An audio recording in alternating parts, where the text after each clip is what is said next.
If you've made it into that room, however you've got into that room, you deserve to be in that room. What's the point in telling yourself that you don't? Where's that going to get you? How's that going to help you succeed? Are you a believer in fake it till you make it? Oh, yes, I am. I hate people who start off with, I'm just so-and-so. You're not just anything. You're this. Be proud of it. Shout about it. If you don't think it's a big deal, who else is going to think it's a big deal? I spend a lot of time with young people saying, do you know, you've got an idea. Why can you not try it now? Why is now not the right time?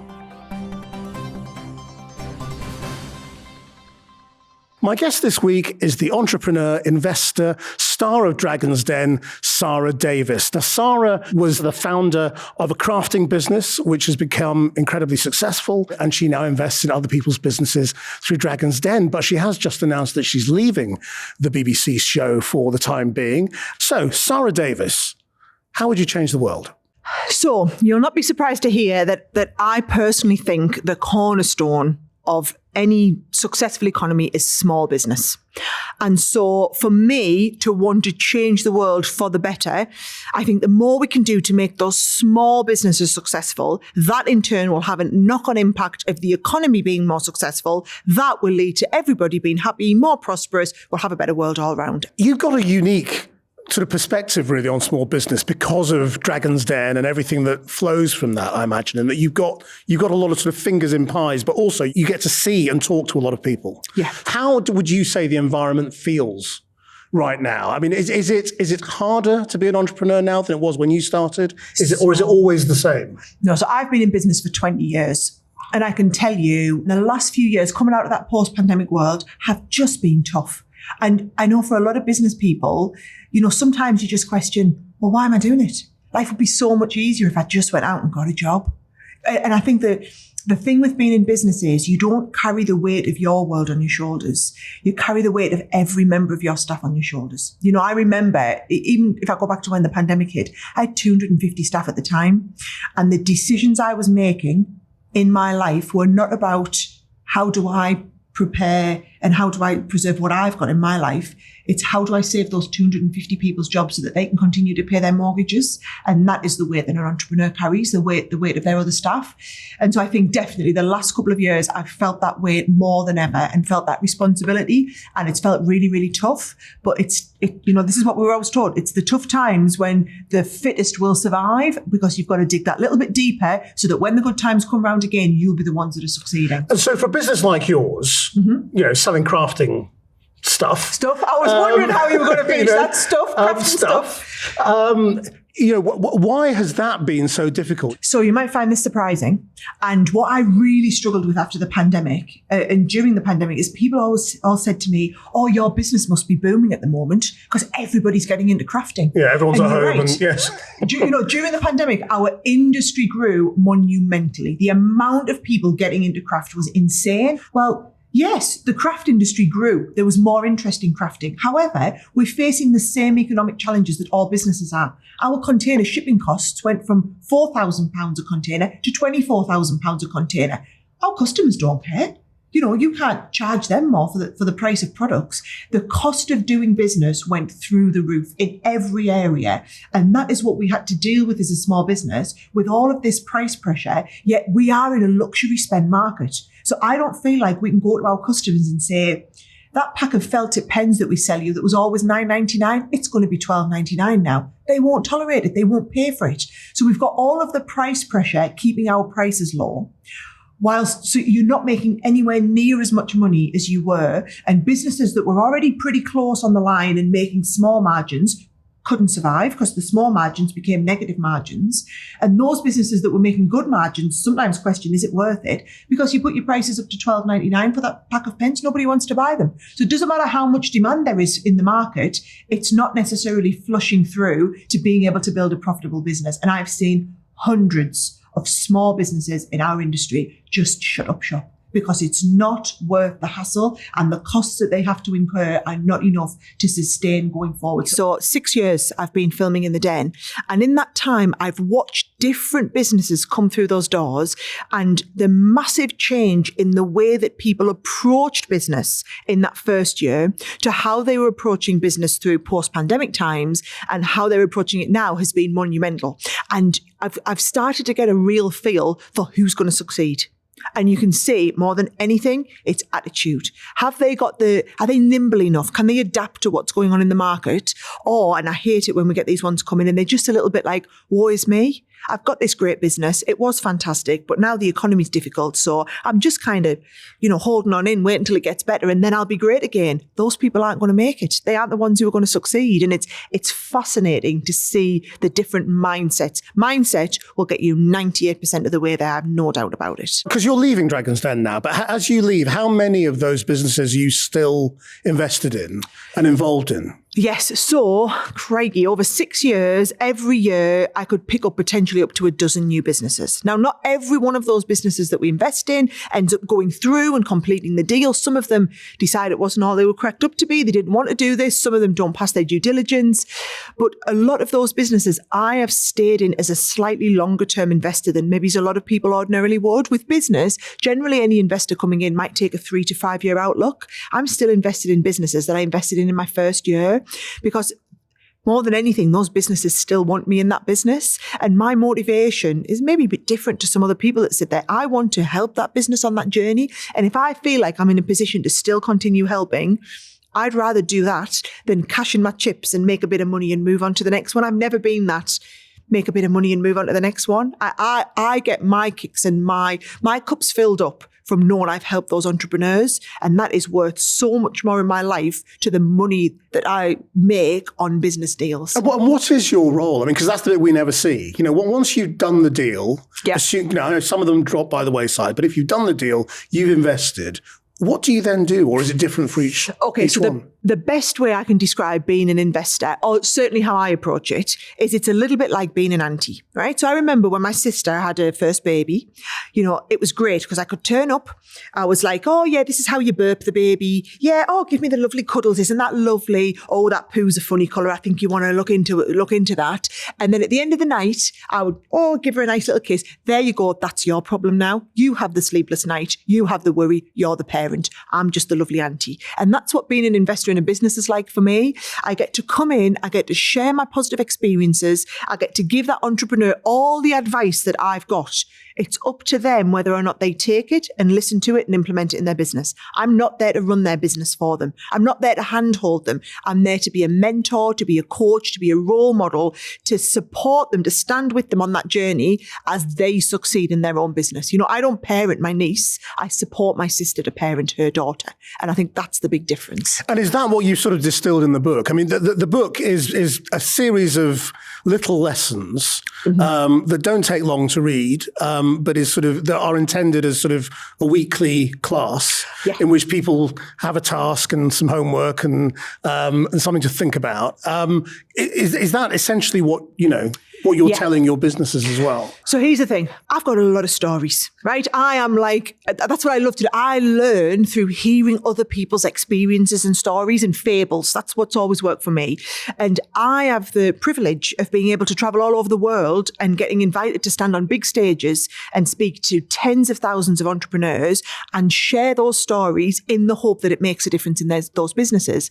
And I know that every time I do that, I look around the room and you can see when one of those stories really resonates and somebody makes the connection of that's very similar to what's happening in my life, and how can I take the learning away from what Sara did to benefit my life. So I sat down one day and I planned out, here are all the stories I want to share, and I had around 50 of them. And I thought, right, one a week, if I distill down to one a week Turn each one into a lesson. Turn each one into a lesson. What about your own story then? I mean, where did your entrepreneurialism come from? Because you didn't come from a business family or anything like that, did you? So interestingly, people often say are entrepreneurs born or made? And I actually don't know how that works in my thing, but both my parents were entrepreneurs. I just would never have described them as entrepreneurs because that was a big fancy word that a kid from a pit village in the northeast of England wouldn't have used, okay? But my mum and dad ran their own shop in our village, right? So I grew up in an entrepreneurial family. There is no line where our family finished and that business started. It all just weaved into one. We would get a painter and decorator knock on our family door at 10 o'clock at night because they needed a tin of paint mixing. And my mum would put a dressing gown on, open the shop up and go and mix them a tin of paint. That was our life. And I often think if you're being an entrepreneur, it's not a career choice. It's a lifestyle choice. You have to be prepared to live that life because it's not a case of whether you turn off at 5 o'clock or 7 o'clock. You don't switch off. There's not a switch off for an entrepreneur. It's a responsibility that you carry with you all the time. And if you're prepared to take that route, the rewards can be absolutely enormous, but the risks are also big that go with it. So there's it's not everybody who's wired the way that you need to be an entrepreneur. But because I'd seen that lifestyle in my parents, I grew up knowing that's what I want to do. I want to be in control of my own destiny. I want to be in charge of what I do. I don't want to answer to somebody else. I'm going to start my own business. And so, do you have a string of failures that we don't know about behind you? or did the first big idea work? Yeah, so for most people, they start several businesses before they found the one that worked. And for me, Crafters Companion was my first business and took off massively, quite quickly. And I think because I'd never experienced failure, I didn't know what to do in that situation. And actually, a couple of years ago, I'd sold the majority stake in the business by this point to investors because I'd moved on to the next stage of my career and I was investing in other businesses. And so Crafters Companion was just a small part of my life then. And an investment group took on that business. I still stayed a minority shareholder, but they then didn't lead the business to success. And just before Christmas, they put the business into administration. And I was faced with the really difficult decision of, do I let that business go into administration or do I buy it back and I undertake the turnaround, knowing that I'm undertaking a turnaround in the most difficult economic climate I've ever seen in my lifetime. And I think most people would have run for the hills at that point, but it's the people.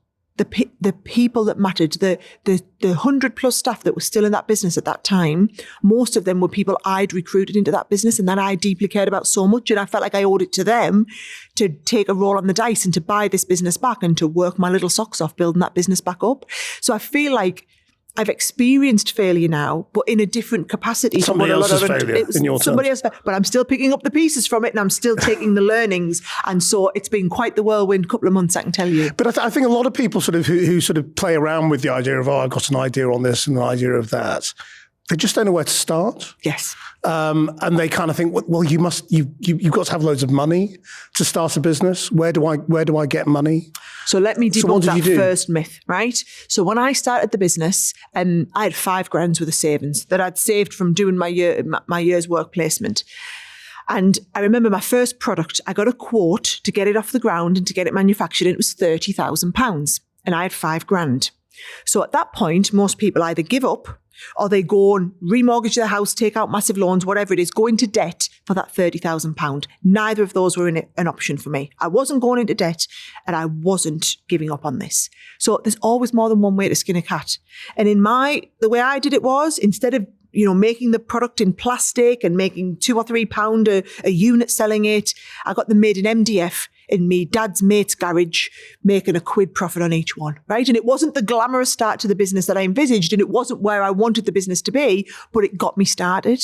And then once I'd made enough profit, I'd sold enough envelopers as they were, to then reinvest and build a plastic one. That's how I built my business in the early years. I didn't want investment. I didn't want debt. So I just built the business slower and was in control of all the growth all the time. So you did it with that £5,000, or did you borrow a small amount? No. I didn't even, my mum and dad offered to lend me money. I didn't want them to go into any debt for it. We weren't a wealthy family just because they were entrepreneurs running their own business. It was a tiny little business. It was the village shop.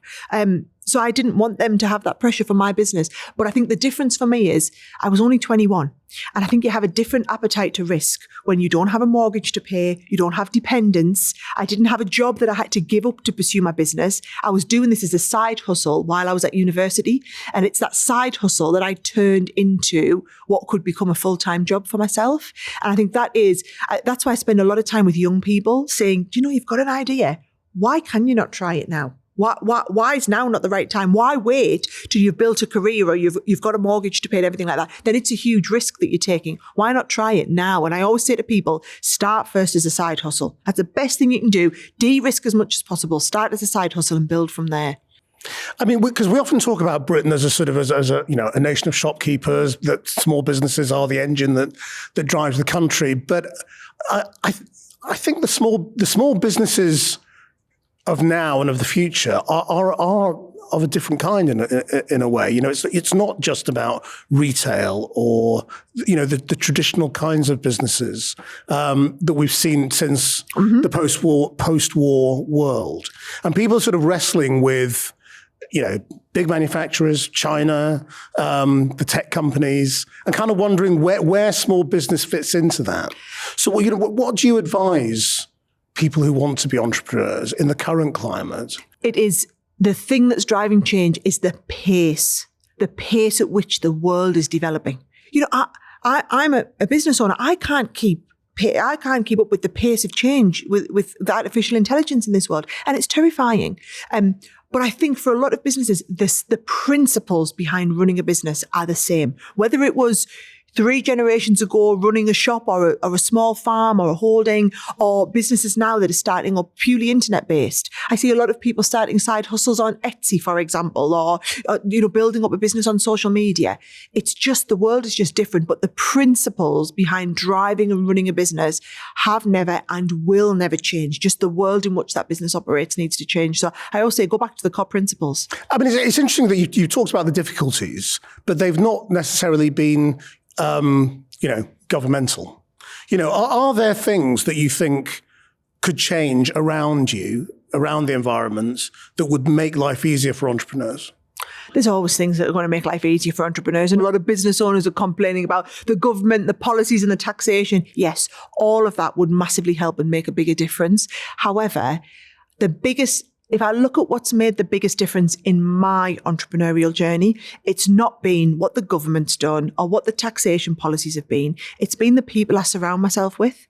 I'm a firm believer that you are a product of the people you surround yourself with. And I'm really lucky in that I've never been shy to knock on people's doors and ask people to mentor me, or to get myself in with business groups and to surround myself with other successful business people, because that rubs off. That's the beauty of it. That rubs off. It's like when I joined Dragon's Den, what a phenomenal opportunity for a 35-year-old lass to sit alongside some of the biggest business moguls in the country and learn from them as she's wanting to develop her skills as an investor. That was the biggest learning curve I could go through, and I soaked up every second of it. And I always say to people now, surround yourself with the right people. You know, if you're in business or you want to be in business, go and inject yourself into various opportunities, business groups, read books from other people who've succeeded at this, go to talks, get involved, because that will rub off and that will make you successful. It's all about having the positive mindset and learning from these people so that you can develop. So on positive mindset, yes.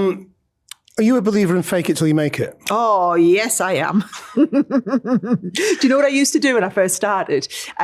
I can remember when I used to advertise in the back of some of the craft magazines, and you could take a little advert in the directory at the back for 30 quid, or you could step up and a quarter page would be so much, or a half page and a full page. And I always had the attitude of, I'd rather advertise in one craft magazine with one full page ad than 4 magazines with a quarter page ad. Even though 4 times more people would see that quarter page ad, I'd look like a big deal to the people who saw me. And it was always that fake it till you make it. Come across as the bigger business until you actually get there. You know, it's people only know what you tell them as well. You know, it's how you introduce yourself. I hate people who start off with, I'm just so-and-so. You're not just anything. You're this. Be proud of it. Shout about it. If you don't think it's a big deal, who else is going to think it's a big deal? And so have you ever suffered from imposter syndrome? Absolutely. And And I think everybody suffers from imposter syndrome a little bit, but women especially, we are suckers for it. And the worst time in my life I think I suffered from imposter syndrome was probably when I joined the Den. And I sat in that chair thinking, oh my God, that is actually Deborah Meaden, the Deborah Meaden I'm sitting next to. And I'm supposed to sit here and pretend that I'm as good as she is because I'm sitting alongside her as a dragon. And I didn't feel that in myself. I didn't feel like I was good enough to be there. And the only way I got over this, and it was self-reflection. It's not like somebody ever pointed this out to me one day, but I take great delight in pointing it out to others. I didn't decide that I got to be a dragon. That was not my call. I'm not qualified to make that decision. It was made by the executive producer who recruited me. It was signed off by the commissioner. It went up to the head of the BBC and it was signed off by the BBC board. They decided who got to be a dragon, who was good enough. They obviously felt like they'd seen something in me that was right to be a dragon. They felt like I was good enough. My job is to sit there in that chair and show them that they made the right choice, not to second guess them, because I'm not qualified to decide who's good enough to be a dragon. I mean, that works if you've been appointed to something like that.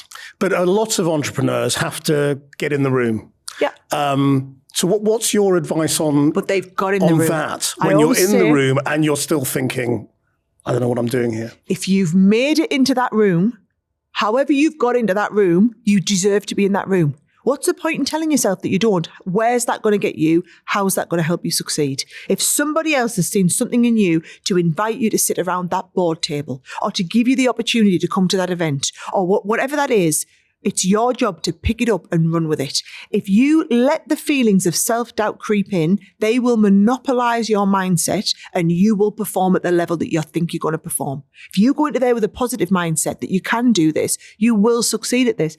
I like I said, I sat there on the first scene of Dragon's Den thinking, all my life, how did I get to be here? I'm not good enough to be here. By the time I was 6 years in, I was sitting at that chair and I think, BBC, you're bloody lucky to have me. And that's the difference in the mindset. But it's taken 6 years of self-coaching and self-development to change my own mindset because nobody else is going to change it for me. It's within my gift to change it. And it's only me can do something about it. How do you think, I mean, apart from sort of people like you sharing their stories, how do you think we as a country could, encourage more entrepreneurialism amongst young people, more bold, decisions, more daring? Yeah, do you know what? I think as a country, we just don't celebrate success enough as well. I remember doing a lot of business in America when I was a lot younger. I still do now, but when I first started out going to America a lot, they celebrate success in such a bigger way. We're so humble. We don't like to shout about what we do, and I don't think that is a good culture. I don't think that is a positive thing. Don't get me wrong. I think it's good to be humble at times. I don't think it is in an entrepreneurial world.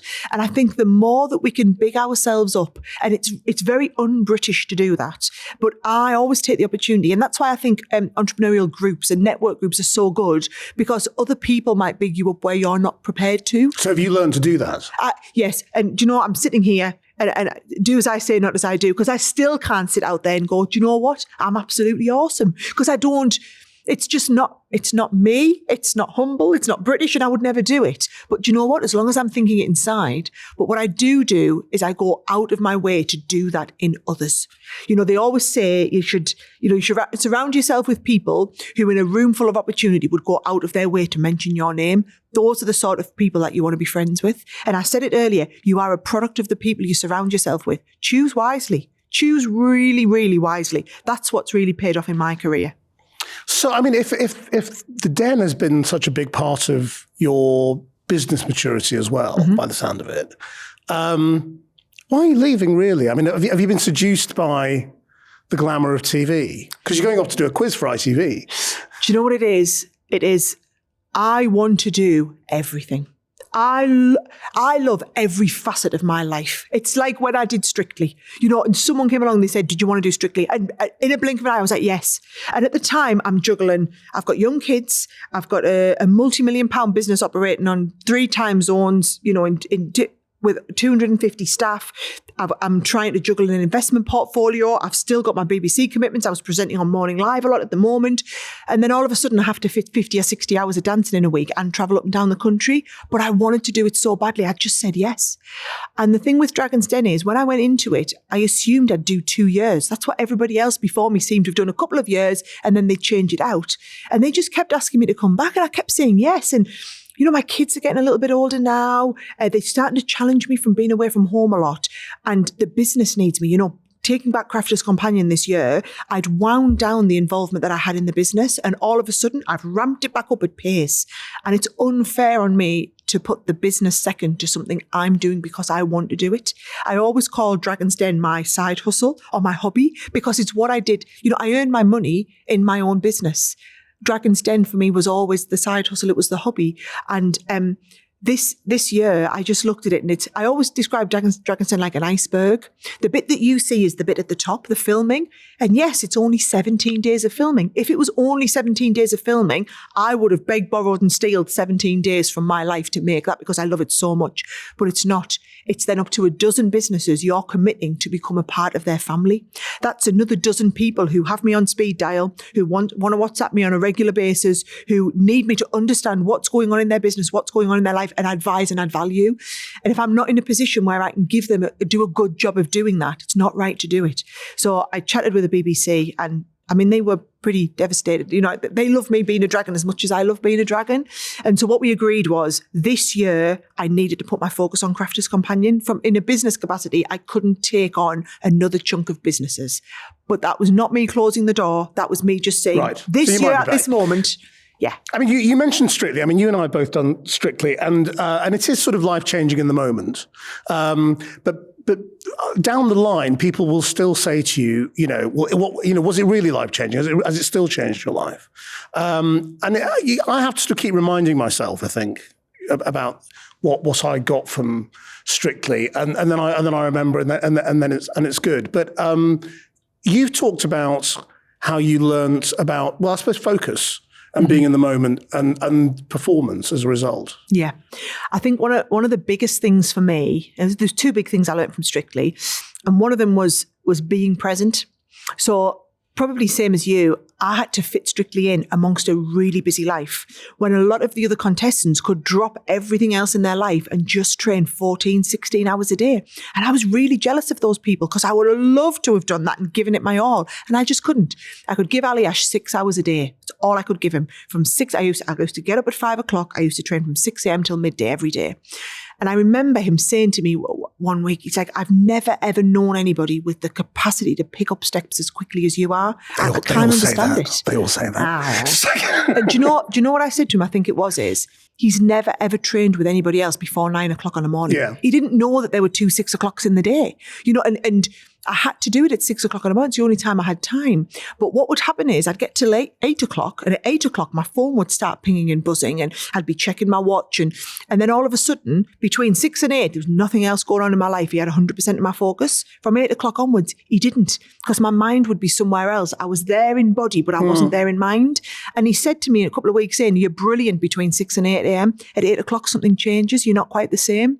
And when I realised what it was I had to take off the Apple Watch, I had to put my phone to one side, and I had to commit to him, I'm just being here. I'm not being available to the business. I am in here in this room. If I can only give you 6 hours, the least I can do is give you all of me for 6 hours. And have you applied that to your life since? I've had to. That's the biggest learning I've taken forward. Being present in whatever you do. I can't give anything I do in my life as much time as I'd like to give it. So I've got to make sure that in the time I do give it, it's got all of me. So at least I know that I'm making up for the lack of time. It's quality over quantity. And are you still in the world where you think you might start another business? Or is your life set now? Do you know, that's why I was so desperate to get into investing, because most entrepreneurs are serial entrepreneurs. They get their kicks out of starting businesses and building businesses. And then when they get bored, they'll sell that business and move on to the next one. I don't feel like that. I am in love with Crafter's Companion. I love the industry. I love the customers. I love the feeling of craft. And I would never even though I'd kind of majority exited that business, I wouldn't have had the appetite to start again in that industry, because if I did, I would have been competing against my own business. And all the people that I cared about working in that business, I would be their competition. So I would never start up again in the industry.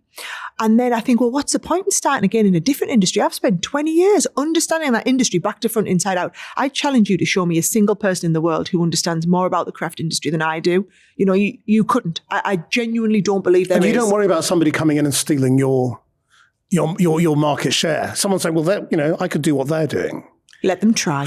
Let them try. Because that's essentially what you did. And you saw crafting and thought, I can do that better. I'm going to build the opportunity. Yeah. So what do you do to make sure that someone doesn't come and steal your lunch? Do you know, I always say to people, focus on your own stuff, not somebody else's. If you spend all day, every day looking over your shoulder at what everybody else is doing, you're not keeping your eye on the prize and what you're doing.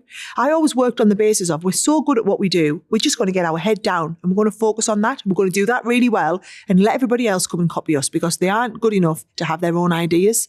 And I think that is, if you have that mindset in business, and I try and instill it into a lot of my investments, stop worrying about everybody else. You know, if you do a good job, they will copy you. They say flattery is everything. And I know it's an easy thing to say and a difficult thing to live. I've lived it enough. Trust me. If you focus on your own thing, that's where you'll succeed. Sara Davies, thank you very much indeed. I've really enjoyed it.